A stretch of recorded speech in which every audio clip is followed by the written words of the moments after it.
I worked pretty hard to reach this guy because I really wanted to have him on the program, considering what we've seen happen with Oklahoma State football the last several days. And I said this on the show yesterday. I was looking after what happened on Monday. I was looking for Mike Gundy and for the players to take a negative and turn it into a positive, which I think in a situation like this you can. When sides come together, people come together, they listen to each other, and they understand. And I thought Coach Gundy, I've had several people pass by me here at Johnson's today saying, Coach Gundy, you could tell he was really sincere and apologetic, and he was. And I think he understood it after meeting with the players yesterday. But I've wanted to have this gentleman on. He was a walk on. And let me tell you something about being a walk on because I know it, and my kid knows it. I couldn't last. I wasn't good enough, but I wasn't tough enough because you got to have thick skin, and you got to be very determined, and you got to want it really really bad. You know, my son did a nice job, ended up playing 4 years. Now he was a specialist, which helps you when you're a guy that has that. But when you're just coming up the ranks as a walk on to battle and play to eventually become a captain, that's a pretty admirable person that can get that done. Phillip Redwine-Bryant did that, and I think he was highly motivated, and I think he loves football, and he was fun to have around. He's very well spoken, and he ended up being an ambassador for Oklahoma State with the Big 12 with their cultural program, and I think did a great job with that. But 17 tackles last year, had an interception, and again voted by his teammates as a captain, and he joins us now. Hey, I hope everything's going well for you. Yes, sir. Everything's good. That's good. What are you up to now? Now I am training still, hoping for a call from the NFL.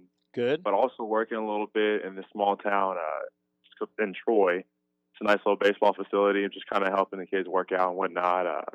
Just trying to get some money and also work out at the same time. Just in case that call comes up. No, that's good. And again, I talked to you after your pro day. I thought you had a really good pro day, and I hope something breaks for you there. Are you open to? I mean, I know Canada's not playing right now, Mm, and the XFL, went by the wayside with the pandemic.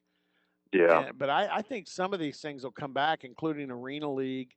Are you open to getting on the field wherever you might be able to get on a field?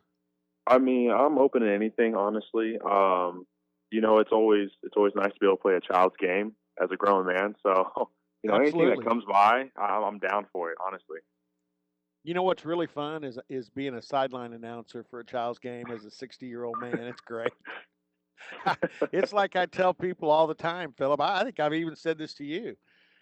I'm a freshman every year. I'm a senior every year. I'm everything in between. I get to stay in college perpetually, and kind of live through you guys and have fun describing the things you guys do. So I Oh am yeah. not complaining about my job. Um, well, let's get a little more serious here. And I know these guys, Chuba Hubbard, Eamon Bamiga, Trey Sterling, Philip, or rather, Kobe Harvell Peel. Mhm. Um, all these guys were your teammates last year, and with what happened on Monday, they had took, especially with Chuba leading the way, took Mhm. to Twitter, and this thing got really serious. This was about a 4 to 5 hour, really tense kind of situation in Stillwater on Monday, and then Chuba and Coach Gundy came together. Mhm. What were you as you were watching this unfold? And I know you're recent, and you know these guys. You were in this program just a few months ago. Mhm. What's going through your mind? The big thing is just I'm proud of these guys for sticking to who they are and really using their voice, their platform, just to set things right. I really with me and Gundy, I never really had any problems with him, so I don't. I don't see anything wrong that he did, honestly, other than just wear the shirt. He's just socially unaware of the situation, and that happens. That happens to anybody. And he came back, apologized for it, and made amends with what he did, basically. And the players are okay with it, and I'm glad everything got resolved. It's a happy ending to something that was really intense and really bad at the moment. But I'm really proud of the guys sticking through with it and for the change to come. I asked a lot of guys, and I called a lot of guys, and I've known Coach Gundy since he was in high school. I covered him when I was working at Channel 4 in Oklahoma City, and covered Mm-hmm. him as a sports caster, and when he was in high school, certainly covered him at Oklahoma State as a player. And I me, I'm at a lot of practice. I'm around the program. Now I'm not in the meeting room, and I'm not everywhere, but I would think in 15 years, if there was something really systemically bad from a racism standpoint, I would Mm-hmm. have noticed it. On top of that, Coach Gundy's always had a lot of African American assistant coaches. His Mm-hmm. record's been pretty good with that, including the fact I think Casey Dunn is the only black coordinator in the Big 12 conference right now, and Mm-hmm. which is not right. Um, but that said, I asked the players, and I'll ask you, and you don't have to. You kind of answered it a little bit, and you said Yep. I haven't had a problem with Coach Gundy, but as a black man player, did you ever feel uncomfortable in the Oklahoma State program? For me personally, and I can't speak for everybody else because everybody else has their own situation and own, experience with the university. Um, but I never had an issue. I never felt uncomfortable. I always enjoyed the coaches I was with. I always enjoyed Coach Gundy. He's always been nice to me. But then again, I can't speak for everybody, so I'm just gonna leave it at that. No, and here's the other thing too. When you're a walk on, and like I said, this is the thing I think you can be really proud of what you accomplished. Hmm. It's not the same road. And I know Coach Gundy's always come out and said, "Hey, we love walk-ons. Walk-ons are an important part of our program." But you Hmm. and I both know, when you walk in the door initially, you're not looked at the same as you are the guy who signed the scholarship. You got to be twice as good. You got to do special things in practice to get coaches' attention, to move up the chart. And you did a nice job. You moved up fairly quickly. I don't know when you were put on scholarship. Did you get 2 years on scholarship? I did my junior year, right before I Okay. really started getting involved in games. And then my last year, my fifth year, I Okay. got scholarship. And that's the thing. Walk-ons, yes, it was a difficult path and this and that. But at the end of the day, it comes down to how hard you're willing to work, and if you're willing to buy into this program and this culture that they have set for you. And if you do that, I think everything will eventually turn out to be just okay for you and just fine. And you'll start to really enjoy and love the experience, and especially with your brothers. I mean, they're like the guys you mentioned. Chuba made it easy for me. Eamon made it easy for me. Colby made it easy for me. I mean, it goes from guys before me too: James Washington, Marcel Aitman, Chris Lacey, Chris Carson. I mean, it just keeps going. Those are the guys that really make it easy for you as a walk-on to come in. They accept you, they help you through the process, and they really get you going. So then later on, it just becomes like nothing. It's just easy cakewalk. And I would wholeheartedly agree with you on that. And I think that's where things have changed for walk-ons more than more than just Coach Gundy, coming out and saying, "Hey, walk-ons are important to us," and he's always been that way. But Hmm. when he does that, I think the players do that, and I think players on the whole have become more appreciative of walk-ons and definitely treating them the same way, Hmm. that they would treat any other teammate. And Yep. because I can speak from experience, it wasn't that way back in my day. It wasn't that way. The walk-ons Gotcha. had a separate walk-ons had a separate locker room, and it was not. Yeah, it wasn't anything close to that. And I think it has progressed, and so yeah, I think you're right with teammates. All right, here's another big question, and Mhm. I almost feel guilty for asking it because maybe it's too soon. Um, but I'm not going to lie. I have a lot of enthusiasm for the game. I mean, that's my job. I cover the sport and cover the team. Mm. And yeah, I don't have to tell you this. I mean, when Chuba announced he was coming back and Tylen was coming back after his injury, and you look at everybody else, I tell you what, the biggest difference to me, and that I get so excited about from a football standpoint. Mm. Remember a year ago, in front of you and the other linebackers, there wasn't a single defensive lineman that had ever even started one game. And Yeah. now you got all these dudes, and they're dudes. I mean, Oh yeah, they're they look, serious. yeah, they look like an SEC group coming off the bus Yeah. at defensive line. And so I'm excited about what could happen this season, but how does all this going on off the field, the emotions and everything? I guess the best way to say this is if it carries on, if it were to fester, but it sounds like the right things are happening, it could Mm. actually be something that pulls a team together. You're all about chemistry. That's one of Oh yeah. your gifts. How do you look at this situation?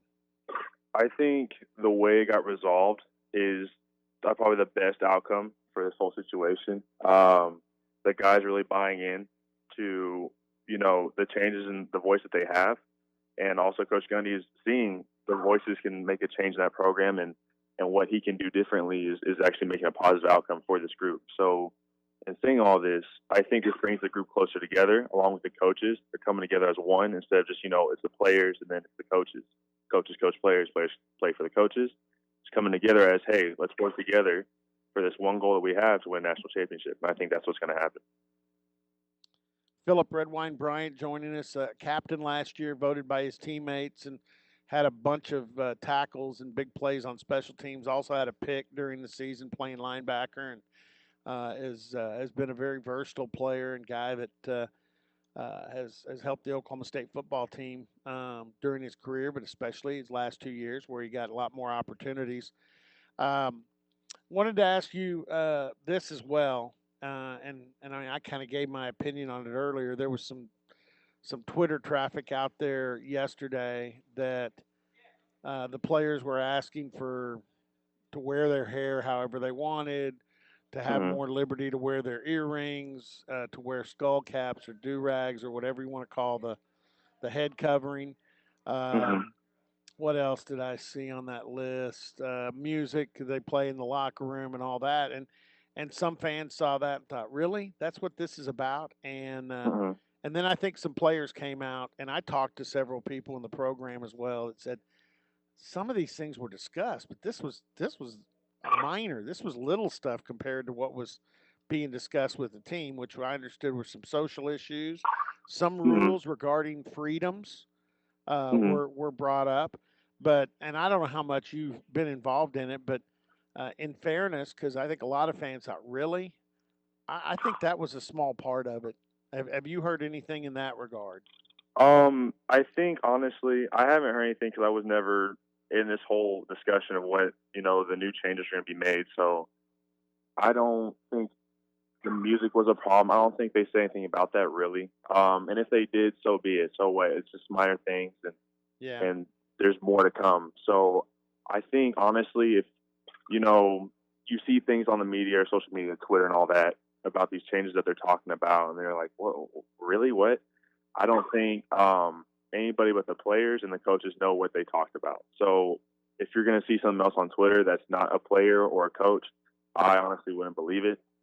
And what happens in the locker room stays in the locker room. So obviously they're not going to, you know, put on social media what changes they made or what they talked about. That's between them and them only. So I wouldn't believe the media at that point. Um, and just wait, to see what the players say or wait to see what the coaches say. If they don't say anything at all, then so be it. Just know there's changes being made, and that's it. I had a great conversation yesterday when I was driving to Stillwater to do the radio show. Uh, Mm-hmm. Coach McCleskey, JJ McCleskey, Jalen's dad, Mm-hmm. called me from New Orleans, and Oh yeah. when I saw it on my phone, I'm like, okay, what's JJ want? And because that kind of ended kind of rough when Jalen announced he was going to use his 4 game red shirt and transfer. And I knew he was going to end up in Tulane. He and his dad are close, and had Uh, a chance to play a football season with his dad on the sidelines is pretty cool. yeah, who wouldn't But want to do that? no, yeah, I mean, so and when JJ called me yesterday, he goes, "Hey, Robert, how's Coach Gundy? How's this thing? How's it going?" And I said, "Well, I mean, it was crazy yesterday, to be honest, but I think things are on the right path." And he goes, "I just wanted to talk to you and find out because." He goes, I know what happened at the end, but you need to tell people Jalen is always going to be a Cowboy. I mean, Hmm. he treasures that time he had there. And he said, I always am going to be appreciative. I always thought Coach Gundy and his coaches did things the right way, which I'm like, oh, wow, that. But he and I started talking about this a little deeper. And I think you're a guy I want to get an opinion on this as well. Okay. I think right now, and I said this earlier in the show, and I think I've said it in every show this week. I Hmm. think right now America's listening to young black men more than they ever have. I think they're more receptive. I think they're more attentive. And I think Hmm. that's a great thing because now maybe instead of being in a cycle that comes back around all the time with the same issues, Hmm. maybe we can push forward and make more progress with it. And I said this, and Coach McCleskey said, "Man, what you just said is right." Because I said, with opportunity, because I think the opportunity is greater than it's ever been, comes Yeah. great responsibility. And he said, "That's what I tell my kids all the time. If you're going to speak up, make sure you speak up on things that matter and things that are important because the opportunity is there. And you're young. I don't know whether you'll play some more ball. I don't know Hmm. whether you'll go into teaching or business or whatever it is. I know it's going to be something good because I think I know what you're made of. But your thoughts on that? I think you hit it right on the head on that one. It is just with great opportunity comes great responsibility, and that's how it's always been. And some take it for granted, where they just use that opportunity for something bad. And I think what they did in this culture and this program is they took the opportunities that they had with their voice and their platform and made it to something great. To where now we're seeing it throughout all colleges. We're going to see some change in everywhere that may need it, because it's been too traditional, so to say, in other places. Now we're actually getting voices and opinions from players to the coaches, and now we're having this real good relationship between one another with, let's say black athletes or, white athletes or athletes of the Hispanic race, or something like that. So, I mean, I think this is a good change and this is a good deal for everybody. Well, hey, I appreciate you coming on, and again, um, hope for the best for you. Hope you get a phone call. Hope things work out there. If not, I know they'll work out with whatever you do because you proved at Oklahoma State what you're made of. So that's life's not going to be a problem. I mean, there'll be some Thank you. hiccups, but you're able to conquer all that stuff. And besides, you're from down there in that Killeen area, Texas. You're a tough Yeah. guy. So and for people who don't know Philip's story, some of the motivation and some of the inspiration that you had to come to Oklahoma State and be a Cowboy. I know Mhm. we've written about it. I think the Oklahoman, the Tulsa World, and you can just Google Phillip Redwine-Bryant and read more about your background, which is strong, strong. So, Thank you. hey, I appreciate it, and best of luck to you. And just like Dave Hunziker likes to say, and come back to see us as much as you can. I hope you Of will. course. Thank you All so right, much. Of course. all right, Philip. Thanks. I appreciate you coming on. Yes, sir. Thank you. All right, Philip Redwine Bryant.